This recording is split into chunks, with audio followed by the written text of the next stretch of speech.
Hello guys, selamat datang di Rio Rizky Channel, tempatnya ngobrol seputar film. Enemy of the Gates, sebuah film yang menceritakan tentang kisah heroik seorang sniper legendaris yang juga merupakan pahlawan nasional kebanggaan Uni Soviet atau negara Rusia saat ini. Namanya adalah Vasily Zaitsev. Dia adalah seorang pahlawan yang lahir dan ditempa oleh kerasnya pertempuran Stalingrad. Pertempuran paling brutal antara pasukan Nazi Jerman melawan tentara merah Uni Soviet di front timur. Baiklah, tanpa berlama-lama, mari kita langsung saja menuju ke kisah selengkapnya. Saat itu semua kereta dialihfungsikan untuk mengangkut tentara merah menuju ke medan perang di kota Stalingrad. Soviet sedang berusaha mati-matian untuk menahan laju pergerakan pasukan Jerman dengan membangun pertahanan di Stalingrad. Rombongan tentara merah ini terdiri dari para pemuda yang berasal dari berbagai penjuru wilayah Uni Soviet. Ada yang merupakan rekrutan dari wajib militer dan ada yang merupakan sukarelawan. Jadi mereka bukanlah tentara reguler yang terlatih dan berpengalaman. Salah satu pemuda itu adalah Vasily Zaitsev. Dia berasal dari pegunungan Urdu, dari sebuah keluarga peternak keledai. Dari kecil dia sudah akrab dengan senapan, karena dia ikut membantu kakeknya menjaga binatang ternaknya dari serangan serigala. Di kereta itu untuk pertama kalinya dia bertemu seorang gadis yang bernama Tania. Dia adalah juga seorang sukarelawan yang bergabung dengan tentara merah. Kelak hubungan mereka berdua akan berlanjut. Kereta itu akhirnya sampai di lokasi perang. Untuk menuju ke sana mereka harus menyeberangi sungai Volga dengan perahu. Sementara pasukan Jerman terus menyerang perahu ini dengan tembakan artileri dan pesawat tempur. Banyak dari mereka yang menjadi korban saat proses penyeberangan ini. Sampai di tepi sungai, para tentara muda ini kembali dihadapkan pada situasi yang mengerikan. Bagaimana tidak? Mereka dibagi menjadi berpasang-pasangan. Tiap dua orang, hanya satu orang saja yang dibekali sebuah senapan. Sementara, orang yang satunya hanya dibekali satu klip peluru. Jadi, nanti saat rekannya yang membawa senapan mati tertembak, maka orang yang satunya akan mengambil senapannya untuk melanjutkan pertempuran. Dan yang lebih gilanya lagi, komandannya sendiri telah menyiapkan beberapa regu tembak dengan senapan mesin di belakang mereka, yang akan menghabisi siapa saja dari tentara merah yang berani mundur atau melarikan diri dari pertempuran.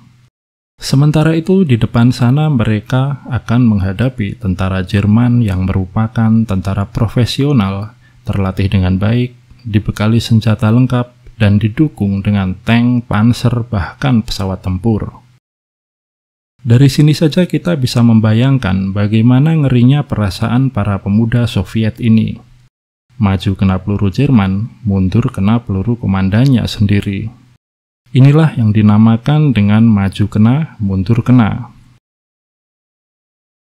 Dan benar saja, gak butuh waktu lama, gak sampai 1 jam, medan perang itu telah dipenuhi oleh mayat-mayat dari tentara merah yang dibantai habis oleh pasukan Jerman. Vasily beruntung, dia selamat dari pembantaian itu. Dia menyamarkan dirinya di antara mayat-mayat tentara merah. Tak lama berselang muncullah sebuah mobil yang melaju ugal-ugalan. Kemudian, sebuah tembakan dari tank Jerman membuat mobil itu terbalik. Rupanya pengemudi mobil itu adalah Danilov, seorang perwira tentara merah, dari divisi politik dan propaganda. Divisi ini bertugas membuat berita-berita propaganda tentang perang, yang tujuannya untuk menjatuhkan Jerman dan menguntungkan pihak Soviet. Segera saja Danilov bersembunyi di dekat Vasily berada. Beberapa meter dari tempat mereka bersembunyi, tampak seorang perwira Jerman yang dikawal oleh beberapa anak buahnya. Tampaknya perwira itu mau mandi di sana. Danilov berinisiatif untuk menembak perwira itu. Namun tampaknya dia ragu dan tidak yakin akan mampu untuk melakukannya. Salah-salah malah mereka berdua yang akan dihabisi oleh para pasukan Jerman itu.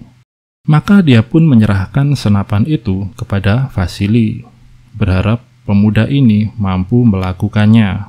Dan disinilah kemampuan Vasili mulai terlihat.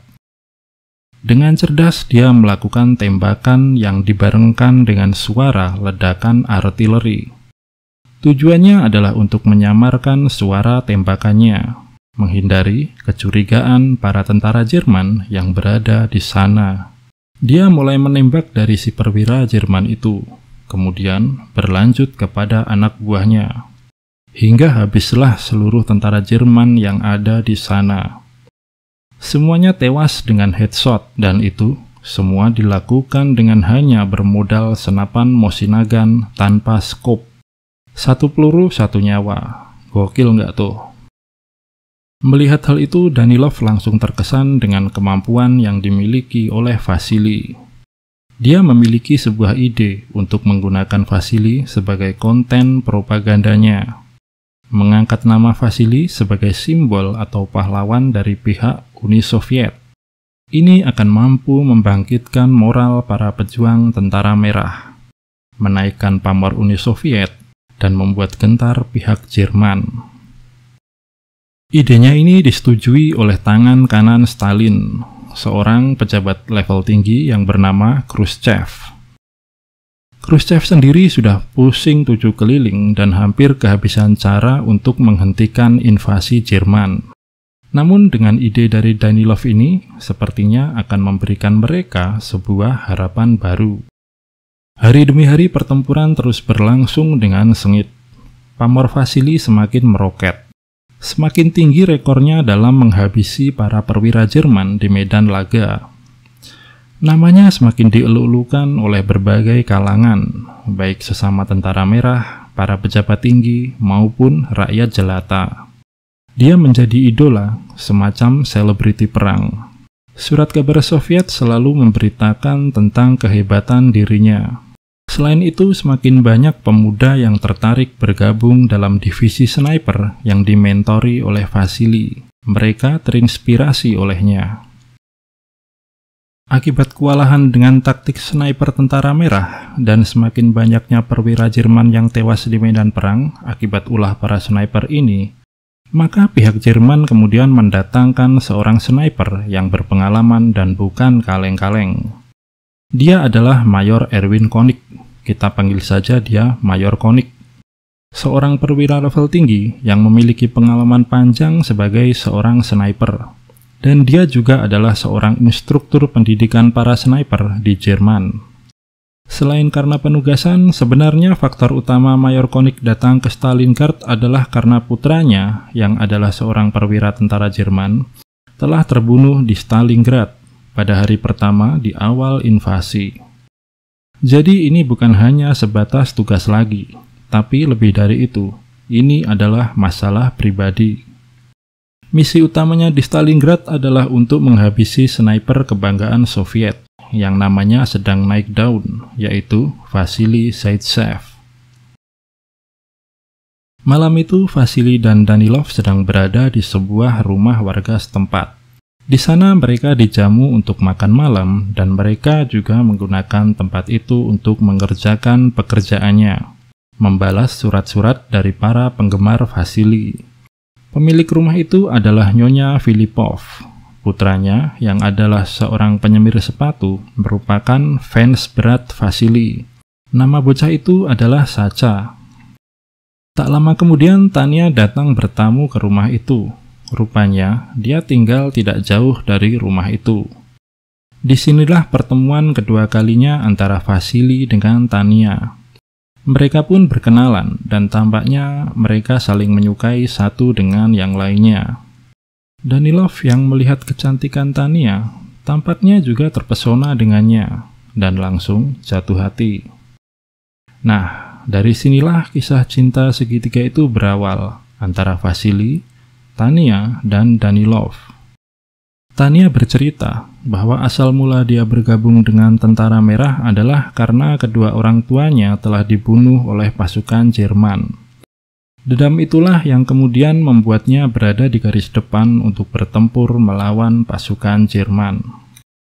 Tania ini adalah lulusan Universitas Moskow. Dia adalah seorang yang berpendidikan dan menguasai beberapa bahasa. Makanya kemudian Danilov merekrutnya untuk bergabung ke dalam divisinya, untuk bekerja di belakang meja dan bukan di medan tempur. Selain mengkhawatirkan keselamatan Tania, sebenarnya ini adalah cara Danilov untuk bisa mendekati Tania. Walaupun sebenarnya tetap saja Tania lebih menyukai Vasily. Suatu hari Vasily dan dua rekannya mendapatkan sebuah tugas untuk melacak dan menghabisi sniper Jerman, yang beberapa hari ini telah banyak menembak mati rekan-rekan mereka yang bertugas di sekitar pabrik pakaian. Dia pun menemukan posisi sniper Jerman itu dan bergegas menuju ke dalam bangunan pabrik. Seorang rekannya yang menunggu di luar tewas ditembak sniper Jerman itu. Dia sendiri bersama seorang rekannya ternyata telah masuk ke dalam perangkap sniper musuh yang telah menunggunya dan bersembunyi di dalam gedung. Yang tadinya dia kira sniper musuh ternyata hanyalah sebuah patung manikin. Ini jebakan. Kini mereka berdua malah menjadi sasaran empuk. Mereka berdua hanya bisa bersembunyi saja, karena sedikit saja keluar dari persembunyiannya, maka sniper Jerman itu yang ternyata adalah Mayor Konig sudah siap untuk menembaknya dari posisinya yang lebih menguntungkan. Di saat itulah datang beberapa pesawat Jerman yang sedang melakukan pengeboman.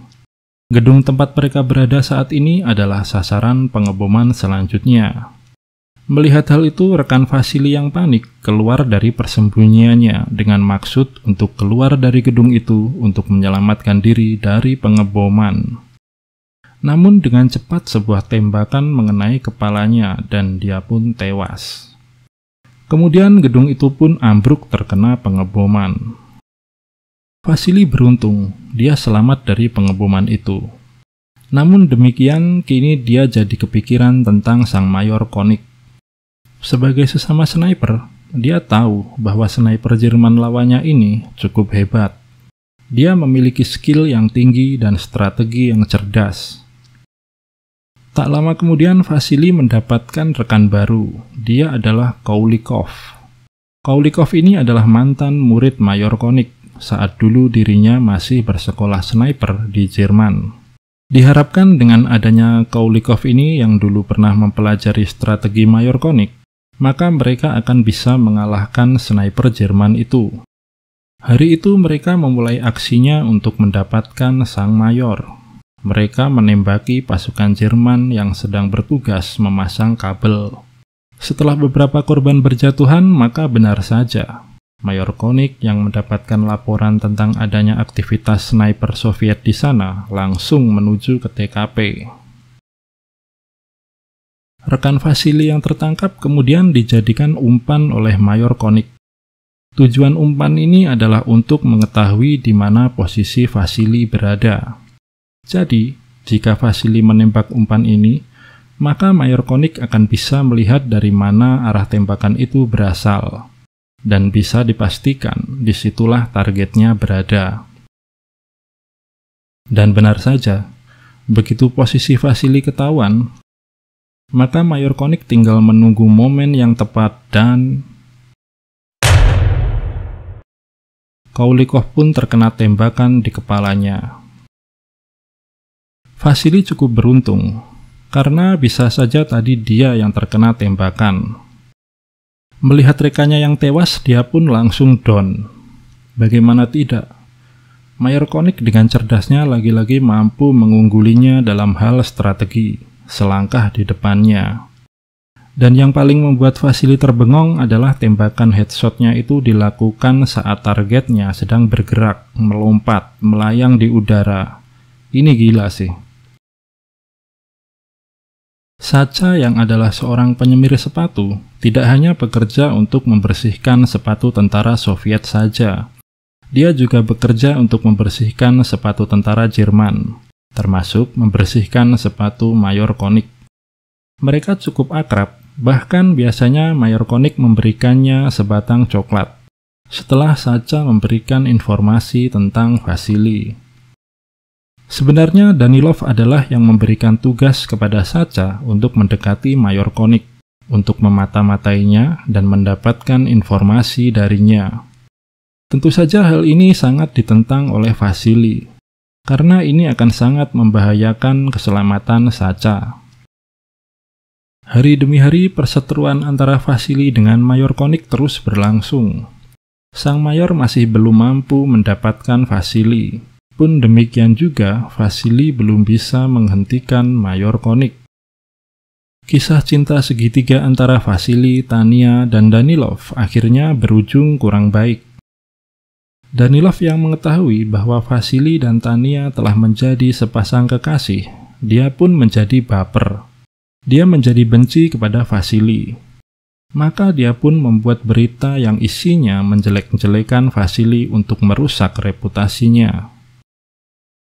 Namun hal ini bukanlah masalah bagi Vasily, karena sejak awal dia memang hanya ingin bertempur sebagai prajurit biasa, dianggap sebagai pahlawan dan dielu-elukan di mana-mana, malah membuatnya menjadi terbebani dan bertempurnya pun tidak all out. Sesuai dengan informasi dari Sacha, hari itu Vasily menunggu kedatangan Mayor Koenig di depan sebuah pabrik kimia. Informasi yang dia dapatkan bahwa Mayor Koenig akan mengambil posisi di gedung pabrik kimia itu. Maka dia pun berkamuflase di antara mayat-mayat tentara, menunggu kedatangan Mayor Koenig dari malam hari sampai siang hari. Sayangnya pas momen itu tiba, saat Mayor Koenig lewat di depannya, Vasily yang sangat kelelahan malah tertidur. Walaupun itu hanya memejamkan mata dalam beberapa detik saja, namun hilanglah satu-satunya kesempatan itu. Kemudian seorang pencuri mengambil kartu ID-nya, yang kemudian pencuri itu tertangkap oleh tentara Jerman. Maka melalui kartu ID itu, Mayor Koenig jadi tahu bahwa saat itu Vasily sebenarnya berada di tempat itu, berkamuflase di antara mayat-mayat yang ada di sana, telah menunggui dirinya dan bersiap untuk menghabisinya. Maka kecurigaan Mayor Koenig pun tertuju kepada Sacha, karena hanya Sacha yang mengetahui rencananya, bahwa hari itu dia akan mengambil posisi di gedung pabrik kimia itu. Sacha pun ditangkap, dan kemudian bocah malang itu pun digantung mati. Melihat Sacha yang telah mati digantung, maka Tanya pun histeris. Dia sudah menganggap Sacha seperti adiknya sendiri. Vasily berusaha menenangkan Tanya dan berjanji akan menuntut balas atas kematian Sacha. Sementara itu, laju pergerakan pasukan Jerman semakin tidak terbendung. Stalingrad sudah hampir jatuh ke tangan Jerman. Maka warga pun mengungsi. Mereka berbondong-bondong menuju ke dermaga, untuk selanjutnya dievakuasi dengan perahu. Tanya, Danilov, dan Nyonya Filipov ikut dalam rombongan pengungsi itu. Namun tiba-tiba sebuah ledakan mortar menghantam mereka dan membuat Tanya terluka sangat parah dan kemungkinan selamat sangat kecil.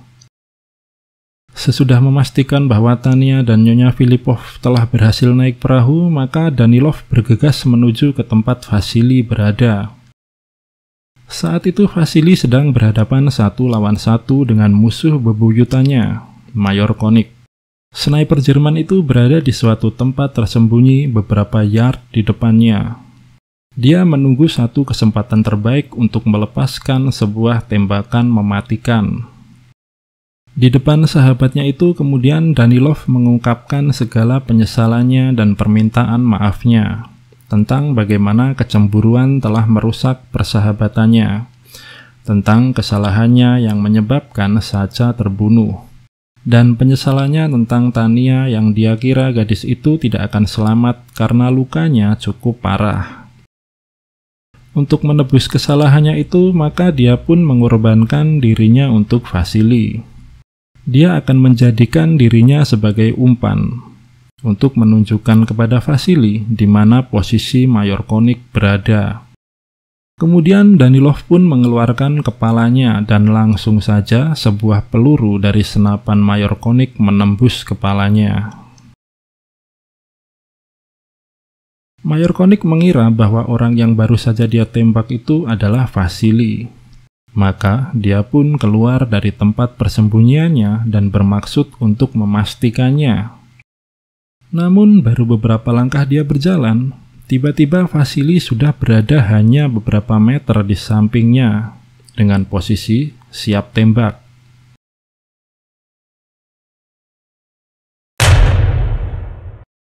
Akhirnya Vasily pun berhasil menghabisi Mayor Konik. Beberapa waktu kemudian pihak Soviet berhasil membalikan keadaan dan menghancurkan pasukan Jerman. Ini tentunya juga atas jasa Vasily dan teman-temannya yang telah demikian gigihnya menahan laju Jerman di Stalingrad. Sehingga hal itu memberikan kesempatan dan waktu kepada Soviet untuk menggalang kekuatan militer guna memukul mundur pasukan Jerman. Saat perang sudah usai, setelah sekian lama mencari, akhirnya Vasily berhasil menemukan Tania di sebuah kamp perawatan korban perang. Dan film pun berakhir. Oke guys, segitu dulu pembahasan film kita kali ini, dan jumpa lagi nanti pada pembahasan film yang menarik lainnya. Terima kasih untuk yang sudah like dan subscribe. Semoga hari kalian menyenangkan. See you guys.